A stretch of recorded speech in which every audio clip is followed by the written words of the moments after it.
Evangelho de Mateus, capítulo 5, versículos de 20 a 22. Porque eu vos digo que, se a vossa justiça não exceder a dos escribas e a dos fariseus, não entrareis no reino dos céus. Ouvistes que foi dito aos antigos: não matarás, e quem matar será submetido ao juízo do tribunal. Pois eu digo-vos que todo aquele que se irar contra o seu irmão será submetido ao juízo do tribunal. E o que chamar raca a seu irmão será condenado pelo sinédrio, e o que lhe chamar louco será condenado ao fogo da jena. Palavra da salvação. Comentário Mateus 5, de 20 a 22, São Jerônimo. Em alguns códices se acrescenta, sem causa.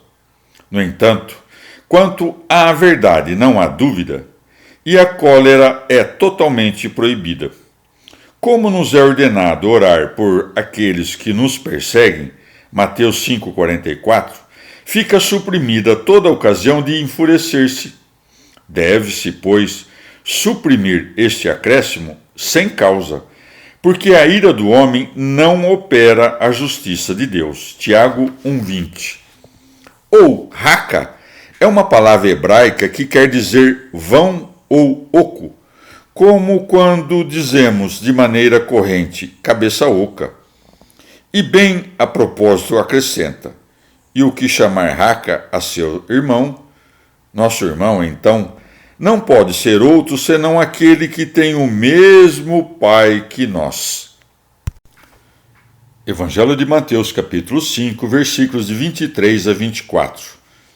Portanto, se estás para fazer a tua oferta diante do altar, e te lembrares aí que teu irmão tem alguma coisa contra ti, deixa lá a tua oferta diante do altar, e vai reconciliar-te primeiro com teu irmão, e depois vem fazer a tua oferta. Palavra da salvação. Comentário Mateus 5, de 23 a 24, São João Crisóstomo. Mas se outrem te ofender e fores o primeiro a lhe pedir perdão, ganharás grande mérito. Mas se alguém não procura, por amor ao próximo, reconciliar-te com este, ele o induza tanto para que sua obra não fique incompleta, especialmente em lugar sagrado.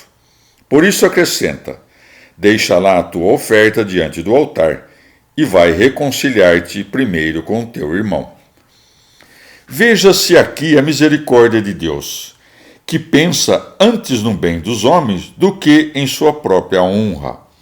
Ele ama mais a concórdia entre os fiéis do que as oferendas no altar, pois enquanto houver discórdia entre os fiéis, suas oferendas não recebem atenção, suas orações não são ouvidas. Ninguém, pois, pode ser amigo fiel dos que são inimigos entre si, e por isso Deus não quer ser amigo dos fiéis enquanto estes forem inimigos entre si.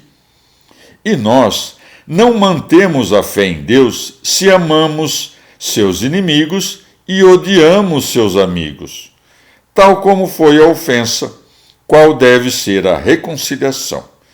Se tiveres ofendido com o pensamento, deves reconciliar-te por meio do pensamento. Se tiveres ofendido com palavras deve reconciliar-te. Se ofendestes com obras deve reconciliar-te. Assim, como se comete um pecado, deve-se fazer penitência por ele. Evangelho de Mateus, capítulo 5, versículos de 25 a 26. Acomoda-te sem demora com o teu adversário, enquanto estás em caminho com ele, para que não suceda que esse adversário te entregue ao juiz, e o juiz te entregue ao seu ministro, e sejas posto em prisão. Em verdade te digo, não sairás de lá antes de ter pago o último quadrante. Palavra da salvação. Comentário, Mateus 5, de 25 a 26, Santo Agostinho. Se pensamos em quem é nosso contrário, com quem nos é ordenado sermos benévolos, devemos crer que é ou o diabo, ou o homem, ou a carne, ou Deus, ou sua lei. Não me parece que seja o diabo aquele com quem, segundo nos é ordenado, devemos ser benévolos ou estar em amizade. Onde há benevolência, há amizade, e ninguém nos pode mandar que tenhamos amizade com o diabo. Tampouco convém que estejamos em paz com ele, já que renunciamos ao seu trato e lhe declaramos guerra. Nem devemos consentir com ele, porque ter alguma vez estado de acordo com ele é coisa que nos faz cair em muitas misérias.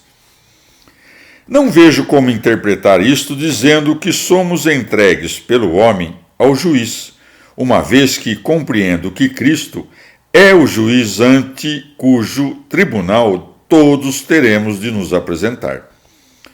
Como haverá de ser entregue a um juiz aquele que, como nós, haverá de comparecer também diante do juiz? Mais ainda, se alguém prejudica outro homem matando-o, não terá tempo de reconciliar-se com ele durante o caminho, isto é, nesta vida, mas, no entanto, poderá ser curado pela penitência. Muito menos compreendo como se poderia nos ser ordenado estarmos concordes com a carne, com a qual consentem antes os pecadores.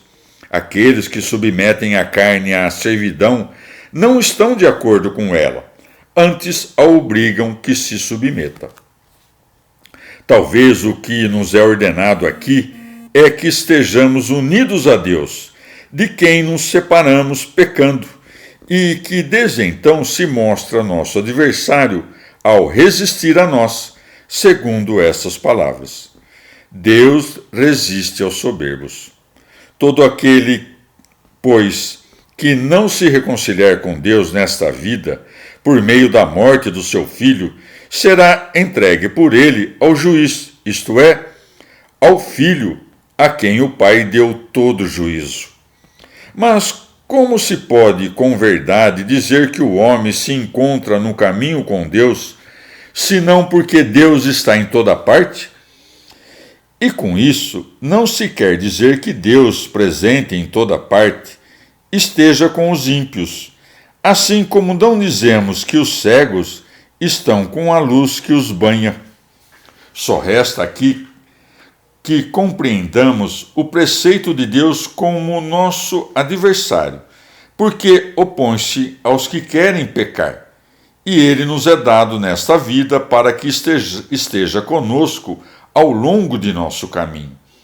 Uma vez conhecida a lei, devemos prontamente assentir a ela, lendo, ouvindo e assentindo à sua autoridade suprema, não a desacatando por ser oposta aos nossos pecados, e sim amando-a, porque nos corrige.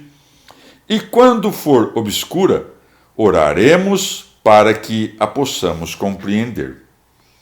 Entendo que esse juiz é Cristo, porque o Pai deu ao Filho todo o poder de julgar, João 5,22. O ministro entendo ser o anjo, e os anjos o serviram, Mateus 4,11.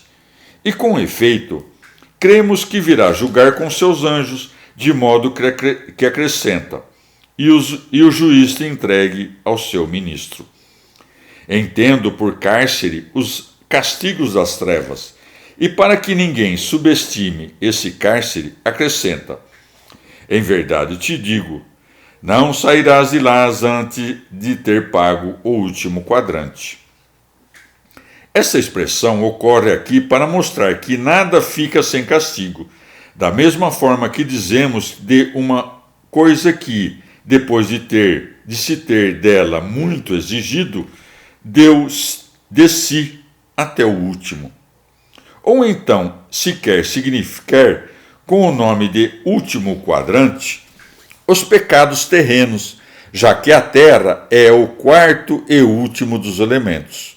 A palavra pagar significa pena eterna, e o modo de dizer com até que se deve tomar no mesmo sentido que esta outra frase. Senta-te à minha direita, até que ponha os teus inimigos por escabelo de teus pés. Salmo 109, 1. É claro que não deixará de reinar quando os inimigos estiverem postos sob seus pés. E assim se deve entender aqui. Não sairás de lá antes de ter pago o último quadrante. Como se dissesse que nunca sairá de lá, porque pagará sempre o último quadrante, enquanto durarem as penas eternas dos pecados da vida.